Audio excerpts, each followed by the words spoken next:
저는 오늘 다윗 왕국의 영광과 그림자 사무엘 하강의 5번째로 진노하신 하나님 분했던 다윗이라는 제목으로 하나님 말씀 증거하도록 하겠습니다.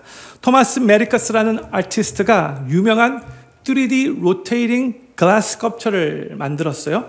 그림 한번 보도록 하겠습니다. 바로 저 작품인데 이 작품이 꽤 유명해요. 왜 유명한가? 앞에서 보면 새 모양이 보이는데 90도 돌아서 옆에서 보면은 이제 물고기 모양이 보이기 때문에 그래요. 다음 그림 보여주세요. 이게 앞에서 본 그림, 새가 보이죠? 옆에서 본 그림 보도록 할게요. 물고기가 이렇게 보입니다. 백문이 불여일견이라고 한번 영상 보도록 하겠습니다.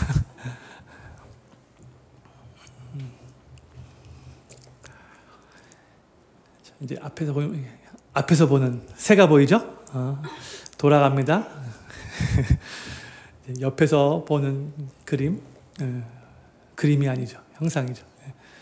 보면은, 이제 물고기가 보이죠. 또 이렇게 또 돌아가면은 다시 새가 보이고, 또 돌아가면은 또 이렇게 물고기가 보입니다. 여기까지만 보도록 할게요. 저희가 이 세상을 살아가면서 똑같은 일에 두 가지의 다른 관점이 있을 수 있다는 것을 성도님들이 많이 경험하셨을 거예요. 같은 사건인데 어떤 관점으로 보느냐에 따라서 그 해석이 완전 달라질 수 있죠. 저희가 사람들과의 관계에서도 나의 관점과 또 상대방의 관점이 완전 다를 수가 있어요. 그런데 우리는 대부분 먼저 나의 관점에서 생각하게 돼요. 나 중심적인, 이기적이기 때문에 그런 거죠. 그리고 나는 나 자신에게는 많이 관대하면서도 다른 사람들에게는 엄격한 기준을 적용할 때가 많아요. 형제들 아마 내로남불 예를 많이 들어보셨을 거예요. 제가 몇 가지 읽어드리도록 하겠습니다. 남의 엄마가 학교를 자주 찾는 것은 못 말리는 치맛바람 때문이고 내가 학교를 자주 찾는 것은 자녀를 사랑하는 높은 교육열 때문이다. 그렇죠? 남의 아들이 상을 받으면 누구에게나 주는 상을 받은 것이고 내 아들이 상을 받으면 실력이 뛰어나기 때문이다. 남의 딸이 남자친구가 많으면 행실이 문제인 것이고 내 딸이 남자친구가 많으면 인기가 좋아서이다. 며느리와 딸 버전도 있습니다. 며느리가 부부싸움을 하면 여자가 참아야 한다라고 말을 하고 딸이 부부싸움을 하면 아무리 남편이라도 따질 건 따져야 한다라고 말을 합니다. 며느리가 친정 부모한테 주는 용돈은 남편 몰래 빼돌린 돈이고 딸이 친정 부모님한테 주는 용돈은 길러준 데 대한 보답이다 했어요. 사위와 아들 버전도 있어요. 사위가 처가에 자주 오는 일은 당연한 일이고 내 아들이 처가에 자주 가는 일은 줏대 없는 일이다. 사위가 저녁을 먹고 설거지를 하면 참 보기 좋고 기특한데 내 아들이 저녁 먹고 설거지를 하면 괜히 화가 난다. 신앙 버전도 있습니다. 다른 사람이 봉사를 못하면 헌신이 부족한 것 때문이고 내가 못하면 더 중요한 일을 해야 되기 때문에 어쩔 수 없다고 여긴다. 다른 사람이 기도를 길게 하면 바리새인의 외식적인 기도인 것이고 내가 기도를 길게 하면 성령의 감동으로 충만하여 영성이 깊기 때문이다. 저희는 사람들과의 관계에서 먼저 내 관점으로 해석하는 경우가 아주 많습니다. 그런데 문제는 뭐냐면 하나님과의 관계에서도 먼저 내 관점으로 해석하려고 할 때가 많다는 거예요. 내 입장만 생각하고 하나님의 입장을 내 입장에 끼워 맞추려고 할 때가 많은 거예요.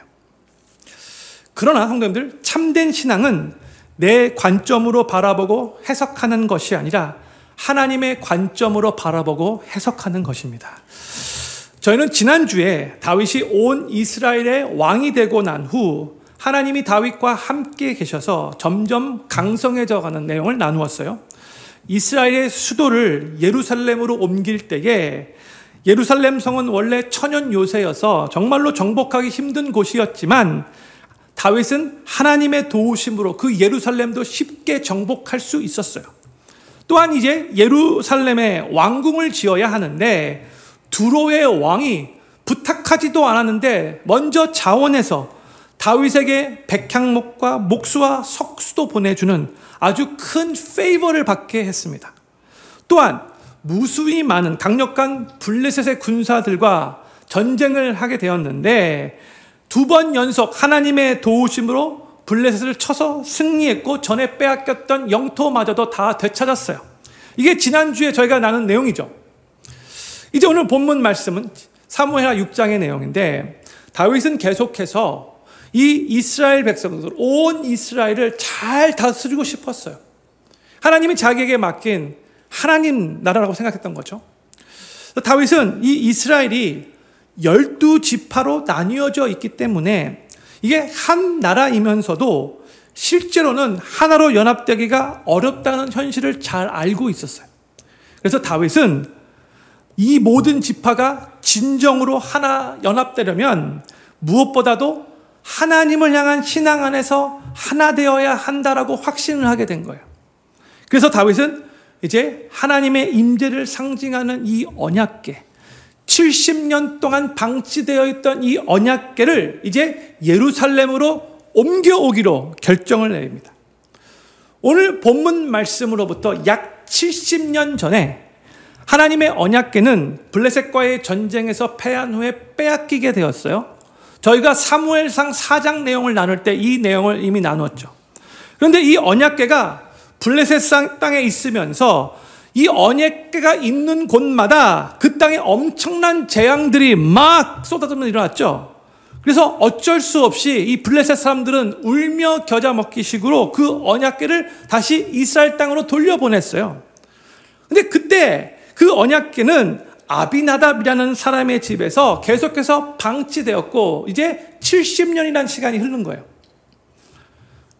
이제 다윗이 이스라엘의 왕이 되고 나서 예루살렘을 이스라엘의 수도로 삼고 방치되어 있었던 하나님의 언약궤를 예루살렘으로 옮겨오기로 결정한 겁니다. 그런데 이 언약궤를 운반하는 과정에서 이 언약궤를 새 수레 위에 놓고 소들이 끌게 했는데 나곤의 타작 마당에 이르렀을 때에 갑자기 소들이 막 뛰었고요. 그 언약궤 운반을 담당했던 웃사가 손을 펴서 언약궤를 붙들었는데 그 순간 어떻게 되었는가? 오늘 본문 6장 7절 말씀 우리 같이 읽도록 하겠습니다. 시작. 여호와 하나님이 웃사의 잘못함을 인하여 진노하사 저를 그곳에서 치시니 저가 거기 하나님의 궤 곁에서 죽으니라 했어요. 하나님께서 진노하셨대요. 그래서 웃사가 그 자리에서 즉사했어요. 그리고 그 모든 상황을 다 지켜보았던 다윗은 어떻게 반응을 하는가? 그 다음 구절 8절 말씀 같이 읽겠습니다. 시작. 여호와께서 웃사를 충돌하심으로 다윗이 분하여 그것을 베레스 웃사라 칭하니 그 이름이 오늘까지 이르니라 했어요. 다윗도 분했다라고 하고 있죠. 영어로 David was angry 이게 번역되었어요. 지금 같은 상황이잖아요.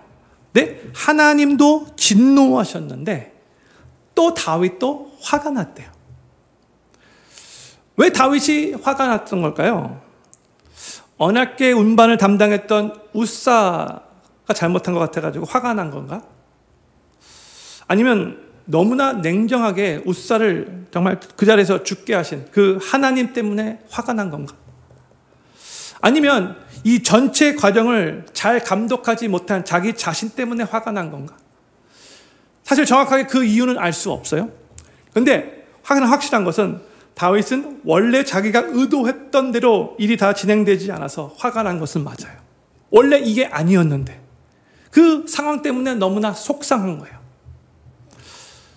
저는 오늘 이 웃사가 하나님의 언약궤를 운반하는 과정에서 죽게 된 이 사건을 가지고 먼저 다윗의 관점에서 설명을 한 다음에 그 다음에는 다시 한번 하나님의 관점에서 설명을 해보도록 하겠습니다. 먼저 다윗의 관점입니다. 다윗은 온 이스라엘의 왕이 되고 나서 정말 하나님의 뜻을 받들어 이 이스라엘을 하나님의 제사장 나라로 정말로 잘 다스리고 싶었어요. 이스라엘의 12지파를 하나로 연합하고 하나님 중심으로 나라를 다스리며 이 이스라엘 백성들의 신앙을 하나님 중심으로 만들고 싶었어요.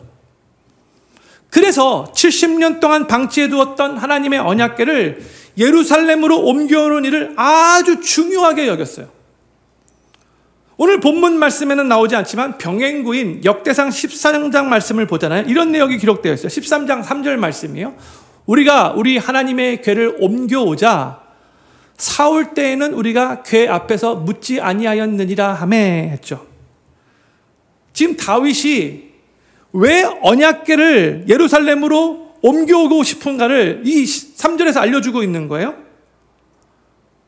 사울 때에는 우리가 하나님의 궤 앞에서 하나님의 뜻을 여쭈어보지 않았는데 이제부터는 하나님의 궤를 이 예루살렘으로 모셔오고 이 하나님의 언약궤 앞에서 모든 일을 할 때마다 하나님 앞에 여쭈어보며 이 나라를 이끌고 가고 싶다. 이게 다윗의 마음이었던 거죠. 정말로 순수한 동기예요. 또 역대상 13장 1절에서는 이런 말씀이 기록되어 있어요. 다윗이 천부장과 백부장 곧 모든 장수로 더불어 의논하고 했죠. 다윗은 이 일이 자기 혼자의 독단적인 일이 되지 않기를 원했어요. 그래서 천부장들 또 백부장들 즉 모든 장수들과 의논하며 이 일을 진행해 나갔어요. 또한 다윗은 모든 이스라엘의 12지파에서 골고루 이 백성들을 다 불러 모아서 이 언약궤를 운반하는 그 사건을 온 이스라엘의 축제로 만들고 싶었어요. 그러니까 이 일은 절대로 갑작스럽게 시행된 일이 아니라는 거예요. 오랫동안 계획하며 진행된 일이에요. 요즘은 인터넷이 많이 발달되어 있어서 미팅 장소도 뭐 카톡이나 뭐 이메일로 금방 다 쉽게 알릴 수 있지만 그 당시는 그렇지 않았어요. 사람들이 메신저들이 직접 말 타고 다니면서 각 지파에 그 소식을 알려야 했고 또 그 지파도 그 지파의 사람들한테 다 따로따로 또 알려야 했어요. 그러니까 온 이스라엘 백성들을 한 자리에 한 시간에 모으는 것은 절대로 쉬운 일이 아닌 거예요. 드디어 오랫동안 계획하고 준비했던 그 언약궤를 운반하는 바로 그날 다윗은 하나님의 언약궤를 운반하기 위해서 군사 몇 명을 모았는가? 오늘 본문 6장 1절 사무엘하 6장 1절 말씀 볼게요. 다윗이 이스라엘에서 뺀 무리 3만을 다시 모으고 있어. 이스라엘에서 뺀 무리는 이스라엘 군사들을 의미하는 거예요. 근데 몇 명을 모였대요? 3만 명. 언약궤 하나를 운반하는데 군사들 3만 명이나 필요해? 이런 생각이 들 수 있죠. 근데 왜 3만 명이나 다윗이 모았는가? 언약궤가 방치되어 있었던 그 아비나답 집은 블레셋에부터 아주 가까운 곳에 있었거든요.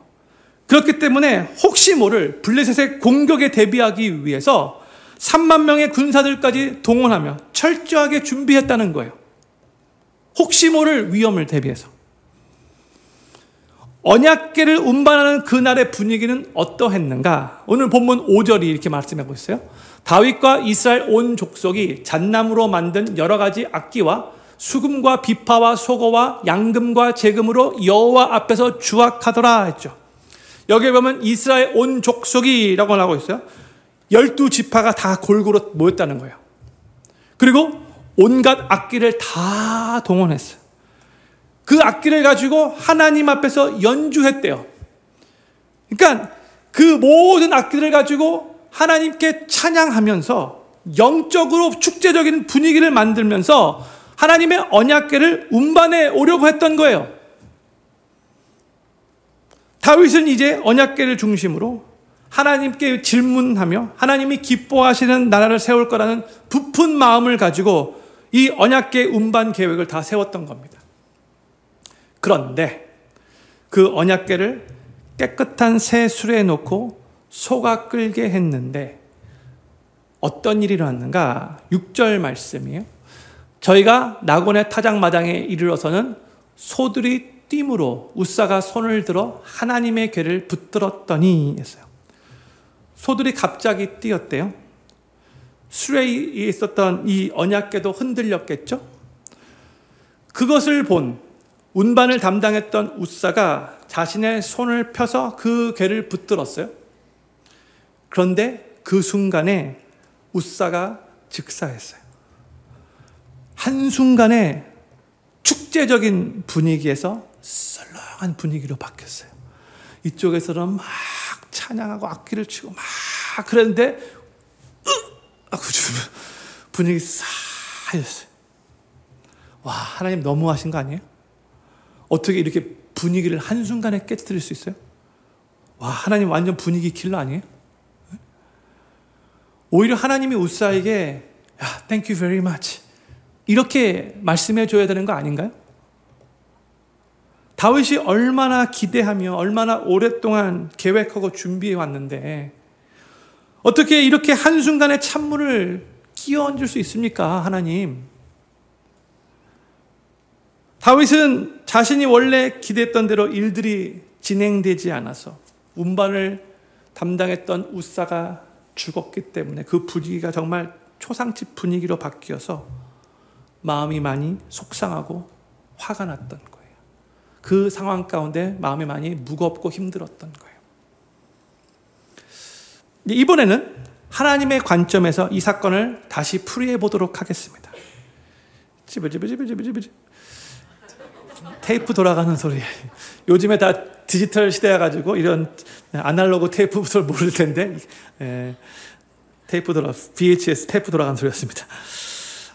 하나님은 어떤 한 공간에만 어떤 한 시간에만 제한되어 계시지 않죠. 하나님은 영원하시고 하나님은 무소부재하신 분이세요. 영어로 하면은 God is everywhere, 그렇죠? And God is eternal이에요. 그렇죠? 그러나 우리 하나님은요, 이스라엘 백성들의 이해를 돕기 위해서 내가 너희와 항상 함께하고 있다. 이것을 더욱더 피부로 느끼게 해주기 위해서 하나님은 언약궤를 통해서 일하시기로 선택하셨고 또 그렇게 이스라엘 백성들 가운데 일해 오셨어요. 출애굽 때부터. 그러니까 출애굽한 다음에 이스라엘 백성들이 한 3개월 정도 걸려서 시내산에 도착을 하고 시내산에 도착했을 때에 하나님께서 성막을 만들고 이 언약궤를 만드는 법을 다 알려주셨죠. 그래서 그때부터 하나님의 임재의 상징이 바로 하나님의 언약궤였어요. 언약궤 자체는 하나님은 아니지만 하나님의 임재를 상징하는 거룩한 성물로 하나님께서 꼭 구별하라고 명하셨어요.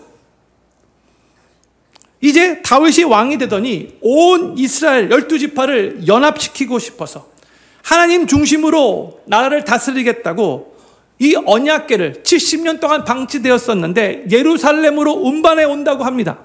하나님이 와우, great, very good 이렇게 생각하셨을 거예요. 그리고 운반을 하는 그 모든 과정도 12지파 모두가 다 함께하고 수많은 악기들로 하나님을 막 찬양하며 이 영적인 그 축제적인 분위기 가운데 이 언약궤를 운반하는 그런 계획까지 다 세운 거예요. 와, 너무 기특하다. 하나님이 이렇게 생각하셨을 거예요. 그런데 문제는 무엇인가? 이 언약궤를 운반하는 과정에서 생긴 거예요. 하나님은 언약궤를 운반할 때에 알아두어야 할 중요한 지침사항을 이미 민수기에서 정확하게 알려주셨거든요. 민수기 4장 4절 말씀이요. 고앗 자손의 회막안 지성물에 대하여 할 일은 이러하니라. 그래서 4장 15절 말씀이요. 진행할 때에 아론과 그 아들들이 성소와 성소의 모든 기구 덮기를 필하거든 고앗 자손이 와서 맬 것이라. 그러나 성물은 만지지 말지니 죽을까 하노라. 또 19절 말씀이요. 그들이 지성물에 접근할 때에 그 생명을 보존하고 죽지 않게 하기 위하여 너희는 이같이 하여 그랬어요. 이 지금 민수기 4장의 내용을 요약하면 이래요. 첫 번째, 언약궤는 레인 중에서도 고앗 자손만 운반해야 한다. 두 번째, 이 언약궤는 어깨에 메고 운반해야 한다. 소가 끄는 게 아니에요. 세 번째, 언약궤는 절대로 만지면 안 된다. 만지면 죽는다. 하나님께서 이미 하나님의 말씀에 정확하게 알려주셨어요. 그런데 그럼에도 불구하고 하나님의 언약궤를 어깨에 매지 않고 수레 위에 싣고 짐승인 소가 끌게 한 거예요. 형님들, 사람들도 변덕스러워가지고 믿기 힘들잖아요. 근데 짐승은 더더욱 믿을 만한 존재가 못 돼요. 짐승은 어떻게 행동할지 전혀 예측할 수 없잖아요. 사람 말도 못 알아듣고, 그렇죠? 컨트롤이 안 돼요. 그런데 하나님의 임재를 상징하는 성스러운 언약궤를 소에게 맡겨버린 거예요. 이것은 거룩하신 하나님을 우습게 보는 일이었고 멸시하는 일이에요. 저렇게 확실하게 하나님께서 이미 말씀해 주셨는데 70년 전에, 성도님들 기억하시는지 모르겠어요. 블레셋이 이 언약궤를 다시 이스라엘 땅으로 돌려보낼 때에 저들이 이 언약궤를 새 수레에 올려놓고 소가 끌게 했었거든요. 그때는 이 블레셋 사람들이 하나님의 율법 말씀을 잘 모르니까 자기들의 그 복술자, 그 무당들을 불러놓고 그들의 조언을 듣고 그렇게 행동한 거예요.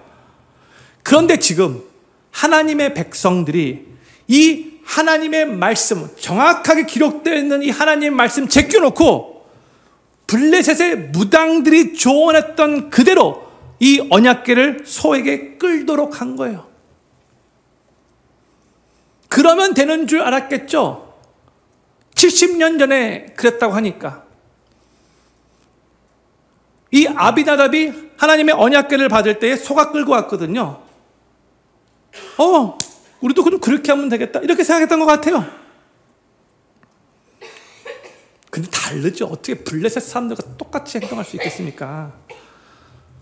또한 이 하나님의 언약궤 운반을 우사가 담당했는데 이 우사는 누구인가? 오늘 본문 6장 3절이 이렇게 기록되어 있어요. 저희가 하나님의 궤를 새 수레에 싣고 산에 있는 아비나답의 집에서 나오는데 아비나답의 아들 우사와 아효가 그 새 수레를 모니라 했죠. 우사는 하나님의 언약궤가 70년 동안 방치되어 있었던 그 아비나답의 집의 아비나답의 아들이에요. 그러니까 우사는 태어날 때부터 자기 집에 언약궤가 있었던 것이고요. 그동안 계속해서 이 언약궤와 함께 성장했던 것이고요. 이 언약궤를 어떻게 보면서 뭐 딱 자기 눈으로 보진 않았겠지만 하여튼 이 언약궤가 있는 걸 다 알고 살았던 사람이에요. 그리고 이 우사는 레인이었어요. 여러 가지 정황을 봤을 때 성경학자들이 이 우사는 레인이다라고 말해요. 그런데 성경이 어떻게 우사가 이 언약궤 운반을 담당하게 되었는지 정확하게 알려주고 있지는 않아요. 우사가 자기가 하겠다라고 그렇게 자원을 했던 건지, 아니면 사람들 생각에 그동안 언약궤를 계속해서 지켜보면서 관리해왔던 우사가 이 운반을 담당하는 것이 가장 적합하겠다 이렇게 생각했던 건지, 그 이유는 잘 모르지만 하여튼 이 언약궤 운반을 우사가 맡았어요. 그러면 이제 우리가 한 가지 질문이 생기죠. 우사는 어떠한 일이 있어도 절대 그 언약궤를 만지면 안 된다는 것, 그 언약궤를 만지면 죽는다는 것 몰랐을까요? 알았어요. 확실하게 알았어요. 우사는 태어날 때부터 그 언약궤가 자기의 집에 있었고 또 레인이었기 때문에 그의 부모로부터, 아비나답으로부터 귀에 못이 박히도록 들었어요. 너 저 언약궤, 이거 하나님의 이 임재의 상징이야. 절대로 손대면 안 돼. 손대는 순간 죽는다. 율법에서 그렇게 명시했어. 그래서 아버지도 지금 절대 못 만지고 있는 거야. 그러니까 우사는 계속해서 들으면서 성장했던 거고, 아버지도 절대로 만지지 않기 위해서 다 그렇게 노력하는 거 다 봤어요. 그래서 우사에게 있어서 언약궤에 손을 대는 것은 마치 전기공이 전류가 흐르는 전선에 손을 대는 거와 마찬가지예요. 이거 자살행위인 거 아는 거예요. 그런데도 불구하고 그것을 다 알았던 우사가 언약궤에 손을 댄 거예요. 왜 그랬는가? 우사에게는 자기가 또 자기의 집이 그동안 70년 동안 이 하나님의 언약궤를 맡아왔다는 그 프라이드가, 그 자부심이 있었어요. 한번 잘 생각해 보길 바라요. 지금 온 이스라엘의 시선이 심지어 다윗 왕까지도 운반되는 언약궤에 집중되고 있어요. 그렇죠? 그리고 이 언약궤를 운반하는 우사에게 지금 모든 스팟라이트이 비춰지고 있죠. 이러한 상황에서 보통 두 부류의 사람들이 있어요. 하나는 되게 소심하게 사람들 다 지켜보고 있는데 내가 잘해야 되지. 이렇게 떨면서 긴장하고 위축되는 사람이 있는가 하면, 두 번째 스타일은요, 그 순간을 즐기는 사람이 있어요. 와, 지금 사람들이 다 나를 지켜보고 있네. 와, 내가 이 스팟라이트를 다 받고 있네. 그러면서 어깨에 힘이 들어가는 거죠. I am somebody right now. 근데 우사는 바로 이 후자였던 거예요. 우사는 그저 언약궤를 운반하는 도구였을 뿐인데, 지금 모든 스팟라이트를 자신이 한 몸에 받으니까 자기가 마치 그 언약궤마저도 컨트롤할 수 있는 사람이라도 됐냐? 사람들 앞에서 부각되고 싶은 마음이 엄청나게 컸던 거예요. 그래서 자기가 폼나게, 자기는 그 언약궤마저도 보호할 수 있다는 것을 사람들에게 보여주기 위해서 자기 손으로 그 언약궤를 붙든 거예요. 형님들, 성경을 잘 살펴보잖아요. 소가 띄었다라는 말은 있어요. 맞아요. 그런데 소가 띄었을 때 언약궤가 수레에서 떨어지려고 했다는 말은 없어요. 그래서 이 모든 정황을 다 살펴볼 때에 우사는 하나님을 사랑하는 마음도 아니었고요, 그 언약궤를 지키려고 보호하려는 그런 마음도 아니었어요. 사람들의 그 스팟라이트 앞에서 우사는 스스로 높아지고 싶은 교만한 마음을 가지고 있었던 거예요. 그래서 성경이 이렇게 기록하고 있는 거예요. 본문 6장 7절 말씀이에요. 여호와 하나님이 우사의 잘못함을 인하여 진노하사 저를 그곳에서 치시니. 하나님이 그냥 진노하신 게 아니에요. 우사의 잘못, 우사의 죄악 때문에 진노하신 거예요. 근데 그 잘못, 큰 잘못, 그 죄악이 무엇인가? 하나님 말씀 무시해버리고 사람들 앞에서 스스로 높여지려는 그 교만한 행동이 바로 우사의 큰 죄였고 큰 잘못이었다는 거예요. 그로 말미암아 하나님이 진노하셔서 치신 거예요. 형님들, 제가 이 시간 다윗의 관점, 그 다음에 하나님의 관점을 같이 다 이렇게 해석해 보았는데, 성도님들은 어떻게 느껴지시는지요? 저는 오늘 이 우사가 하나님의 언약궤 운반을 담당하다가 언약궤에 손을 대고 죽게 된 이 사건을 통해서 네 가지를 짧게 생각하며 우리의 삶을 돌아보고 싶어요. 첫 번째는요, 우리는 모든 일들을 나의 관점이 아니라 하나님의 관점으로 해석해야 합니다. 저기 스크린에 떴는데 우리 같이 한번 읽도록 하겠습니다. 시작. 모든 일들을 나의 관점이 아니라 하나님의 관점으로 해석해야 한다. 아멘. 우리가 정말로 하나님을 우리의 창조주로 믿는다면, 우리가 예수님을 정말로 우리 삶의 주인으로 모셔드렸다면, 우리 삶에 일어나는 모든 일들을 하나님의 관점으로 해석하기 위해 최선을 다해 노력해야 돼요. 우리는 자동적으로 내 관점으로 해석하려는 경향이 너무나 많기 때문에 그렇죠. 우리는 나 중심적인 사고에서 벗어나서 지금 이 상황을 하나님이 어떻게 바라보실까? 하나님은 실수가 없으신 완전하신 분이신데 왜 하나님이 이것을 지금 허락하셨을까? 이 질문을 계속 해야 된다는 거예요. 내 관점으로만 해석하려고 하면 화가 날 수도 있고 속상할 수도 있고 억울할 수도 있지만, 하나님의 관점에서 계속해서 해석하기 위해 노력한다면 모든 것이 다 이해가 되지 않는다 할지라도 거기에는 분명 하나님의 뜻이 있다는 것을 알게 될 거예요. 하나님은 우리 인간들과 완전 달라요. 완전 달라요. 인간은 자기의 기분에 따라 자기 중심적으로 생각하고 이기적으로 행동하잖아요. 그게 우리의 모습이잖아요. 그래서 나에게 섭섭하게 했던 사람들에게 나도 똑같이 오케이? 너가 나한테 그랬어? 오케이? 나도 너한테 섭섭하게 대할 거야. 이렇게 행동하잖아요. 죄인이 우리 인간의 본성이에요. 그런데 우리가 믿고 섬기는 우리 하나님은 그렇지가 않으신 분이시에요. 거룩하시고 선하시고 완전하신 분이시죠. 그렇기 때문에 우리 하나님은 불순한 동기로 이기적인 마음으로 감정적으로 일하지 않으시고 또 그렇게 일하실 수도 없는 분이세요. 하나님이 하시는 모든 일들은 공평하시고 의로우시고 선하시고 완전하다는 것을 믿으시기 바랍니다. 우리 옆에 계신 분들에게 이렇게 한번 말하시면 좋을 것 같아요. 하나님은 나와 달라서 참 다행입니다. 이렇게 말씀이 좋을 것 같아요. 하나님은 나와 달라서 참 다행입니다. 참 다행이에요. 정말 다행이에요. 두 번째로 모든 상황에서 하나님의 말씀이 기준이 되어야 합니다. 우리 또 같이 읽겠습니다. 시작. 모든 상황에서 하나님의 말씀이 기준이 되어야 한다. 아멘.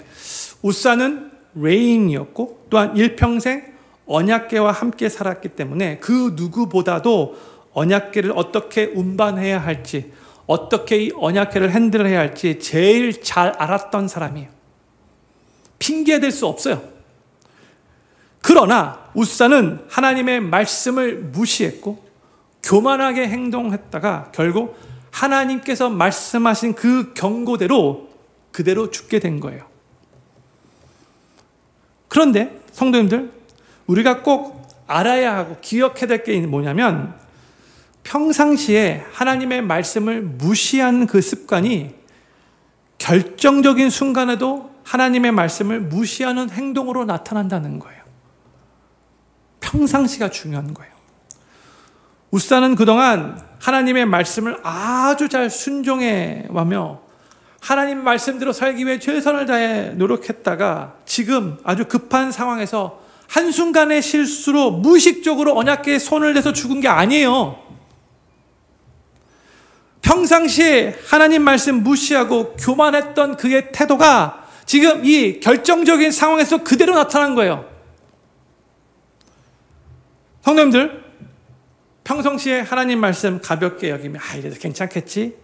이렇게 했던 것들이 그때는 잘 모르겠지만 그것이 결국 우리의 삶의 습관이 되는 것이고요. 그래서 결정적인 순간에도 우리는 하나님의 말씀을 기준 삼아 하나님 말씀 붙잡지 않고 그동안 습관이 되었던 그 습관이 그대로 나와서 불순종하게 되고 결국 우리 삶에 큰 위기를 경험하게 될 수 있다는 것, 그거 기억해야 돼요. 이거 무시 못해요. 평상시 하나님 말씀을 소중히 여기는 사람이 그 결정적인 위기의 순간에서도 우리가 하나님 말씀을 붙잡게 되는 거예요. 그리고 보통 보면은 하나님께 섭섭하다, 나 하나님께 좀 삐졌다, 이렇게 말을 하는 사람들을 보잖아요. 잘 보면 한 100% 그렇다라고 말할 수는 없지만 거의 대부분 맞아요. 자신은 하나님 말씀 잘 순종하지 않으면서 그 하나님 말씀 지키기 위해 생명 걸지 않으면서 하나님은 내가 원하는 대로 다 들어줘야 하고 하나님은 내가 하는 일 다 무조건 축복해 줘야 한다라고 그렇게 착각하는 사람들이 많아요. 그렇죠? 정말 그래요. 근데 성도님들, 하나님 말씀 가볍게 여기며 하나님 말씀 쉽게 무시하면서 그 삶이 다 잘 될 거라고 바라는 것 자체가 모순이에요. 어떻게 하나님 말씀 쉽게 무시하면서 하나님의 축복이 그 삶에 임할 수 있겠습니까? 세 번째로, 동기뿐 아니라 과정도 바르게 이루어져야 합니다. 또 같이 읽겠습니다. 시작. 동기뿐 아니라 과정도 바르게 이루어져야 한다. 아멘. 다윗은 선한 동기로 또 이스라엘을 정말로 잘 다스리고 싶은 마음으로 하나님의 언약궤를 예루살렘으로 운반해 오려고 했었어요. 그렇죠? 근데 그랬다 할지라도 그 과정에서 잘못되었기 때문에, 그 과정에서 우사가 죄를 범했기 때문에 하나님이 그때 그래, 다윗의 동기가 그래도 좋으니까 다윗아 내가 한번 눈 감아주고 넘어갈게, 이렇게 하지 않았다는 거죠. 이걸 우리가 잘 이해해야 돼요. 하나님께는요, 동기도 중요하지만 무엇보다 그것을 이루어가는 과정이 중요한 거예요. 하나님의 일을 진행하는 과정에서도 하나님의 뜻대로, 하나님의 말씀대로 올바른 방법으로 모든 일들을 해나가야 한다는 거예요. 아무리 동기가 좋아도 그 과정이 올바르지 않으면 결국 좋지 않은 결과를 초래하는 경우가 엄청나게 많아요. 이거 우리가 무시해서는 안 돼요. 그렇기 때문에 우리가 순수한 동기로 일을 시작했다가도 그 일을 진행해 나가는 과정에서 그 순수함이 변질되지 않도록 우리가 조심해야 돼요. 순수한 마음이 변질되기 시작하면 나도 모르는 사이에 과정에서 타협하게 되거든요. 또 교회에서 섬길 때도 우리가 조심해야 돼요. 거의 대부분 처음에는 순수한 마음으로 하나님 사랑하는 마음으로 섬기기 시작하잖아요. 그렇죠? 근데 시간이 지나가면서 여러 가지 이유 때문에 그 순수한 마음이 점점 사라질 수 있어요. 그렇죠? 그런데 그 순수한 마음이 점점 사라질 수도 있기 때문에 우리는 최선을 다하여 그 섬기는 과정 가운데서도 우리가 순수한 마음 붙잡고 하나님께 영광이 되기 위해서 기도하면서 최선을 다해 노력해야 한다는 거예요. 처음에 시작했던 그 순수한 마음이 변질되지 않기 위해서 노력해야 되는 거예요. 과정이 중요하기 때문에. 마지막 네 번째요. 본질상 나도 하나님의 진노 아래에 있었던 죄인인 것을 기억해야 합니다. 같이 한번 또 읽겠습니다. 시작. 본질상 나도 하나님의 진노 아래에 있었던 죄인임을 기억해야 한다. 아멘. 성경에서 하나님이 진노하셔서 하나님 어떤 사람에게 그 죄의 심판을 내리셨다. 이러한 내용을 읽으면 왠지 모르게 마음이 불편해지고 하나님을 아주 부정적으로 생각하는 사람들이 있어요. 와, 하나님 정말 냉정하시다. 하나님 정말 사랑이 하나도 없으신가 보다. 어떻게 이럴 수 있지?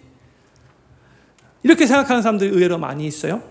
그런데 하나님의 심판에 대해 부정적으로 생각하는 사람은 우리 하나님이 얼마나 거룩하신 분이신가, 얼마나 죄를 증오하시는 분이신가, 또한 우리 인간들은 얼마나 극악무도한 추악한 아주 나쁜 죄인인가 잘 모르기 때문에 그래요. 형님들, 우리 모두는 다 예수님 믿기 전에 우리의 죄로 말미암아 하나님의 진노를 받기에 마땅한 죄인이었잖아요. 에베소서 2장 3절 말씀 우리 같이 읽도록 하겠습니다. 시작. 전에는 우리도 다 그 가운데서 우리 육체의 욕심을 따라 지내며 육체와 마음에 원하는 것을 하여 다른 이들과 같이 본질상 진노의 자녀이었더니, 이게 진리예요. 우리는 본질상 진노의 자녀였어요. 우리의 죄로 말미암아 하나님의 진노를, 하나님의 심판을 받기에 마땅한 자들이었어요. 그리고 우리가 이제 예수님을 믿고 하나님의 자녀가 되었다 할지라도 우리가 갑자기 죄를 하나도 안 짓는 의인이 된 것은 아니죠.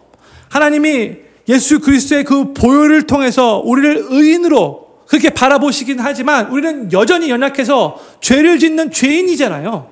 하나님의 은혜 없으면 하루도 하나님의 뜻대로 올바르게 살 수 없는 그러한 연약한 자들이잖아요. 죄인이에요. 여전히 죄를 짓는 죄인이에요. 그래서 웃사만 그의 죄로 인해 죽어야 마땅한 게 아니라 사실 우리도 다 우리의 죄 때문에 하나님의 진노를 받아서 영원한 심판을 받기에 마땅한 죄인이라는 것을 항상 우리 마음에 새겨야 되는 거예요. 저들과 우리의 차이는 무엇인가? 우리는 예수님을 삶의 구세주로 영접하여 이니 그 죄의 심판으로부터 구원받은 존재라는 것이죠. 우리가 잘나서가 아니에요. 우리가 의인으로 깨끗하게 살아서가 아닌 거예요. 전적인 100% 예수 그리스도의 십자가의 은혜인 거죠. 그래서 우리는 나는 죄를 짓지 않는 의인이다 착각해서는 안 되고요. 나는 죄에 대한 심판을 받을 정도로 그렇게 악한 죄인이 아니다 이렇게 착각해서는 안 되는 거예요. 하나님이 그러시진 않으시겠지만 만약 하나님께서 그동안 우리 성도님들 한 분 한 분이 지은 모든 죄들을 다 영상으로 비춰주신다면 그 어느 누구도 잘났다고 큰 소리를 치며 뻔뻔하게 여기 앉아 있을 수 있는 사람 아무도 없어요. 모두가 다 쥐구멍이라도 있으면 숨고 싶을 거예요. 저도 마찬가지. 내가 하나님의 진노를 받기에 마땅한 극악무도한 추악한 죄인이라는 것을 깨닫고, 그래서 항상 겸손히 낮아져서 하나님 앞에 침묵하며 큰 소리 치는 게 아니라 잠잠하게 나는 죄인입니다 고백하며 구원자 되시는 예수님을 붙잡는 것이 바로 신앙의 출발점입니다. 우리 하나님은 크고 위대하시고 광대하시고 영광스러운 분이십니다.